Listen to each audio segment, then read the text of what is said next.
ایک شخص نے عرض کی، یا رسول اللہ صلی اللہ علیہ وآلہ وسلم، دنیا مجھ سے پھر گئی اور رزق مجھ پر تنگ ہو گیا۔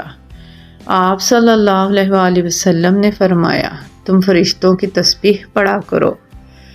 اس کی برکت سے رزق بڑھتا ہے، اور وہ تسبیح یہ ہے کہ صبح کی نماز سے پہلے یا بعد میں 100 دفعہ سبحان اللہ و بحمدہ، سبحان اللہ العظیم و بحمدہ استغفر اللہ پڑھا کرو۔